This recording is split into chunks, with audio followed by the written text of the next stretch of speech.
আমি যখন নির্বাচনে প্রথম দাঁড়াই এই বিধানসভায়, আমার এক পুরনো ছাত্র ঠাট্টা করে একটা কথা বলেছিল, দেখা করতে এসেছিল। বলে, স্যার ভুল করলেন। কি গো?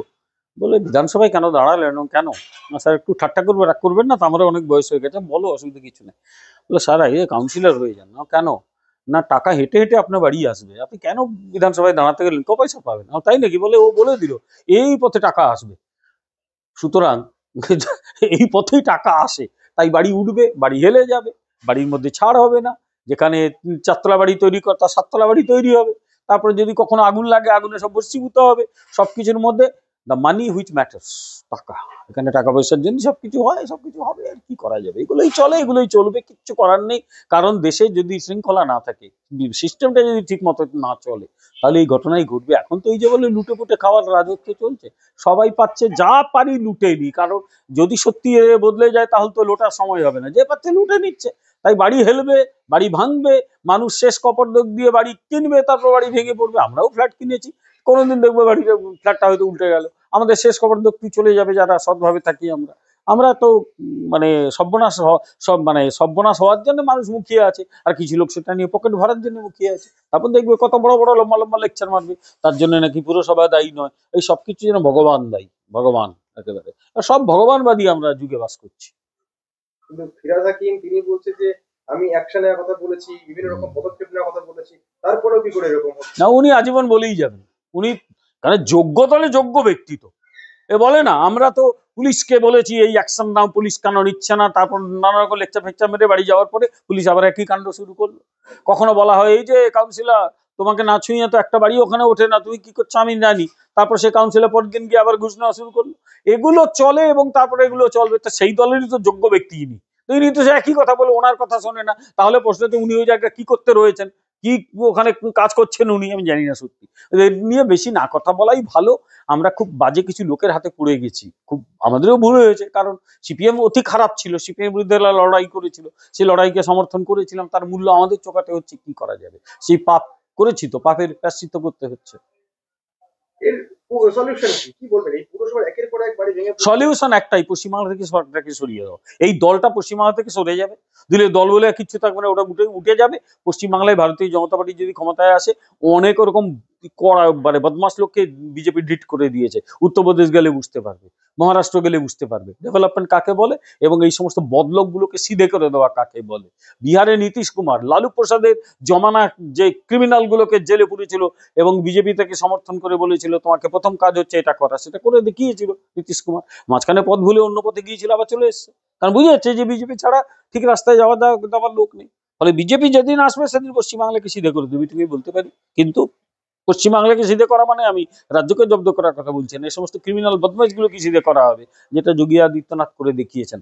এদের দ্বারা হবে না, ক্রিমিনালরাই তো এই সিস্টেমটাকে চালায়। যারা সিস্টেম চালায় তারা ভাঙবে কেন? বিজেপি তো ক্রিমিনালরা চালায় না, বিজেপি চালায় ভদ্রলোকেরা, তারা ক্রিমিনালদের ডিট করে দেবে। কিন্তু যোগী রাজ্যের কথা যখন উদাহরণ টানছেন, যোগী রাজ্যের বিষয়ে একের পর এক অভিযোগ করেছে যে ওখানে এনকাউন্টারকে শিল্প কার্যত করে ফেলেছে যোগী আদিত্যনাথ। মুখ্যমন্ত্রী মমতা বন্দ্যোপাধ্যায় শুরু করে অভিষেক বন্দ্যোপাধ্যায় প্রত্যেকে বলেছে যে ওটাকে এনকাউন্টার করে ফেলেছে। ওই জিনিস এ রাজ্যে হতে দেওয়া যাবে না। এ রাজ্যে ক্রিমিনাল থাকবে, এ রাজ্যে মানুষকে মারধর করা হবে, এ রাজ্যে টাকা পয়সা তোলা হবে, মানুষ অসহায়ভাবে মরবে। উত্তরপ্রদেশে যোগী আদিত্যনাথ ওটা চান না, তিনি সাধারণ মানুষের সুস্থতা চান। কিছুদিন আগে উত্তরপ্রদেশের এক প্রাক্তন ডিজির একটা ইন্টারভিউ পড়ছিলাম ইউটিউবে, উনি বলেছিলেন যে কেন মুলায়মের আমলে এই কাণ্ডটি হতো। উনি বলেছিলেন যে ওই যে আতিক আহমেদ, যে কিছুদিন আগে মারা গেল, নিজের পাপের ফল ভোগ করেছে, বলছে যে ওই আতিক আহমেদকে পুলিশ অ্যারেস্ট করবে, তার হুলিয়া জারি হয়েছে।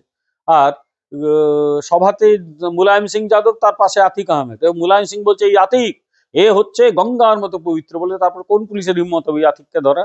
ঠিক যেরকম বিহারে সৈয়দ সাহাবুদ্দিন বলে একটা লোক ছিল, লালুর খুব ঘনিষ্ঠ, তার বিরুদ্ধে গ্রেপ্তারি পরোয়ানা।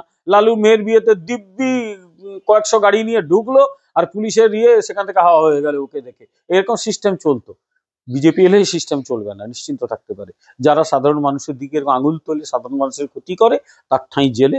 আর পুলিশের দিকে যদি কেউ অস্ত্র তোলার বা সাধারণ মানুষের বিরুদ্ধে অস্ত্র তোলার সাধারণ মানে ন্যূনতম সাহস দেখায়, তার কি অবস্থা হবে যোগী দেখিয়ে দিয়েছে। পশ্চিমবাংলাতেও দেখানো হবে, কোনো চিন্তা নেই। আমরা দেখলাম যে সম্প্রতি পুলিশকে লক্ষ্য করে বিভিন্ন রকম অ্যাটাক করা হচ্ছে, পুলিশের কলার ধরা হচ্ছে, পুলিশকে লক্ষ্য করে গুলি চালিয়ে আসামি পালিয়ে যাচ্ছে। রাজ্যের যে আইন শৃঙ্খলা রক্ষা করে সেই পুলিশ রক্ষকে আক্রান্ত হচ্ছে অপরাধীদের কাছে।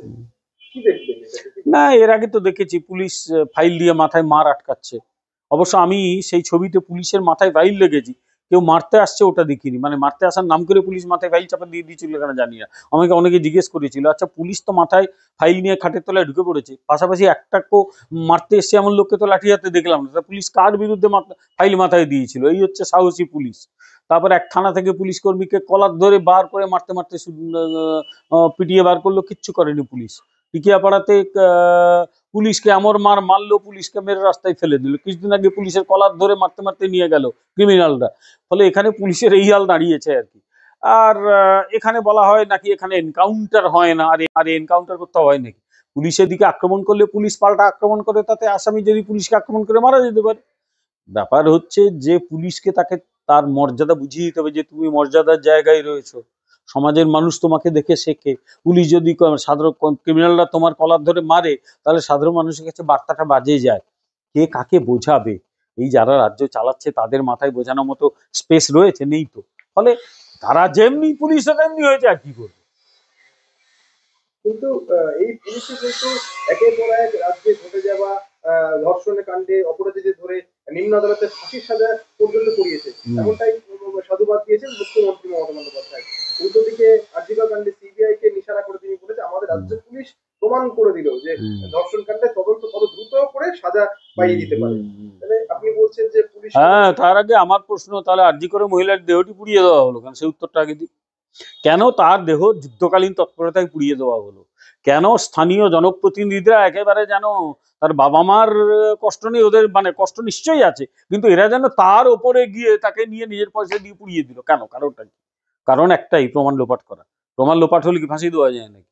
আর ওখানে প্রমাণ ছিল, ছোট জায়গায় ধরেছে পুলিশ, সাজা দিয়েছে, এটা এমন কি বাহাদুরির কাজ করেছে। তোমরা বরং এই আসামির মানে আসামিকে সুবিধে করে দিয়েছে, ডেড বডিটাকে পুড়িয়ে দিয়ে এই উত্তরগুলো দিক, তারপর বাকি কথাগুলোর উত্তর হবে। আর এই কাণ্ডে আমরা দেখলাম আরজিকর কাণ্ডে সর্বোচ্চ সাজার দাবিতে তড়িঘড়ি রাজ্য সরকার সঞ্জয়ের বিরুদ্ধে হাইকোর্টে গেল এবং সিবিআইও সেখানে গেল।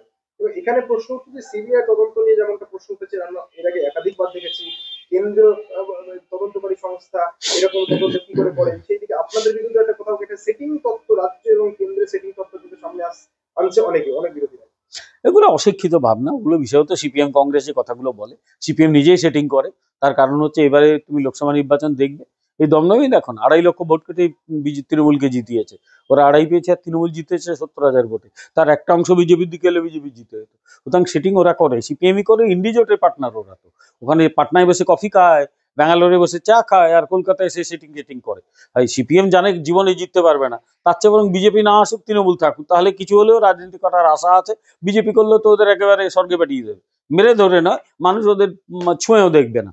ফলে ওই কথাগুলো সিপিএম রটিয়েছে, কংগ্রেস রটিয়েছে, তার কারণ কংগ্রেসও জানে এ রাজ্যে গোল্লা হয়েছে। সিপিএম কংগ্রেস গোল্লা পাঠিয়ে এইসব বাজে কথা বলে। আমার কথা হচ্ছে যে সিবিআই কে তদন্ত করতে দিলে তার প্রমাণ যাতে করতে পারে সেই ব্যবস্থা দিতে হবে। এখানে সিবিআই বিরুদ্ধে যত রকম হার্ডল তৈরি করলাম, সিবিআই পারছে না, সিবিআই করতে পারছে না, ডেড বডি পুড়িয়ে দিলাম, ডেড বডি থেকে কিছু সংগ্রহ করার আর জায়গা নেই, তারপর বললাম সিবিআই কিছু করতে পারছে না। এগুলো আর কিচ্ছু না, একটা ফলস ন্যারেটিভ তৈরি করা। কিন্তু সকলে জানে এটা ফলস ন্যারেটিভ। সেটিং তত্ত্বে ওই সিপিএম লোকেরা বিশ্বাস করে যে ওরাই সেটিং করে, তৃণমূল কখনো, বিজেপি কখনো তৃণমূলের সঙ্গে সেটিং করতে যায় না। হাইকোর্টে এবং উচ্চ আদালতে আমরা দেখেছি একাধিকবার কিন্তু সিবিআই প্রশ্নের মুখে পড়েছে। আপনি ব্যক্তিগতভাবে সিবিআই এই তদন্ত প্রক্রিয়াকে কি বলবেন? আবার আমি বলছি, সিবিআই এর আমি মুখপাত্র নই, তাই সিবিআই যদি কোনো অন্যায় করে সিবিআই থেকে কথা শুনতেই হবে, সমালোচনার মুখোমুখি হতে হবে। এটা অসুবিধা কিচ্ছু নেই। কোর্ট ভর্ৎসনা করেছে, বেশ করেছে, সিবিআই অন্যায় করলে ভর্ৎসনা করেছে। তো কোর্টে, যেহেতু কোর্টের মনিটরিং এ হয়েছে, কোর্টের দায়িত্ব তো সিবিআই কে কাজ করানো। কোর্ট বা করতে পারছে না কেন? কোর্টের তো দায়িত্ব সিবিআই যাতে ঠিক মতো কাজ করে সেটা দেখা, কোর্টকেই সেই দায়িত্ব নিতে হবে, কারণ কোর্টই তো সিবিআই তদন্তের নির্দেশ দিয়েছে। আমরা সিবিআই হয়ে কথা বলবো কেন? আর এর আগে আমরা দেখলাম যে বিভিন্ন কেসের ক্ষেত্রে, সেটা সুপ্রিম কোর্টে হোক বা হাইকোর্টে হোক, রাজ্য কিন্তু একের পর এক ধাক্কা খেয়েছে আদালতের কাছে। এর আগে আমরা দেখলাম যে এই সম্প্রতি যে পশ্চিম মেদিনীপুরে প্রসূতি মৃত্যুর কারণ হিসেবে স্যালাইন কাণ্ডকে নিয়ে যে তোলপাড় হলো রিঙ্গার্স ল্যাকটেটে, সম্প্রতি দেখা গেল যে আদালতে হাইকোর্টে গিয়ে রাজ্যের তরফে জানানো হলো যে এই স্যালাইনে কোনো রকম কোনো কিছু ছিল না, যার দরুন এই প্রসূতির মৃত্যুগুলো হয়েছে। তাও ধাক্কা খেলো হাইকোর্ট। হাইকোর্ট বলছে রাজ্য সরকার কেন নিজের প্রস্তুতকারক সংস্থা করতে পারছে না স্যালাইন কাণ্ডে। একের পর এক স্যালাইন কাণ্ড, রাজ্য স্বাস্থ্য দপ্তরের বিভিন্ন রকম দুর্নীতি প্রকাশ্যে এসছে, রাজ্য সরকার কি করছে তাহলে? রাজ্য সরকার আর কি করবে? রাজ্য সরকারের সঙ্গে যুক্ত লোকেরা পয়সা কামাচ্ছে, আর কি করবে? ওই স্যালাইন বাইরের রাজ্যগুলোতে বন্ধ হয়ে গিয়েছিল, নিষিদ্ধ হয়েছিল। এ রাজ্যেও 1 মাস আগে, সম্ভবত ওটা ডিসেম্বরের প্রথমের দিকে, সেই স্যালাইনকে বন্ধ করে দেওয়া হয়। তারপর স্যালাইনগুলো দেওয়া হচ্ছিল কেন? ওই স্যালাইন দেওয়া হয়েছিল কেন? উত্তর তো দিতে হবে। এই করোনার সময় মেডিকেল কলেজ থেকে বেশ কিছু দামি ওষুধ উধাও হয়ে গিয়েছিল। যার দিকে নজর হলো তার তো সাসপেন্ড হলো না, চাকরিও গেল না, নর্থ বেঙ্গলে ট্রান্সফার করে দেওয়া হলো। এই সন্দীপ ঘোষ এতদিন আর্জি করে যা খুশি তাই করতো, তাকে বদলি করা হতো, বিকেলে এসে জয়েন করে দিত, আর তার বদলে যে আসতো সে রাস্তায় বসে বসে 1 কাপ চা খেয়ে বাড়ি চলে যেত। এই অবস্থা তো পশ্চিমবাংলায় চলছিল, অর্থাৎ নৈরাজ্য, কমপ্লিট নৈরাজ্য। ফলে এগুলো নৈরাজ্যেরই একটা বহিঃপ্রকাশ, আর কিচ্ছু নয়। এরা যতদিন থাকেই তৃণমূল কংগ্রেস নৈরাজ্যই চলবে।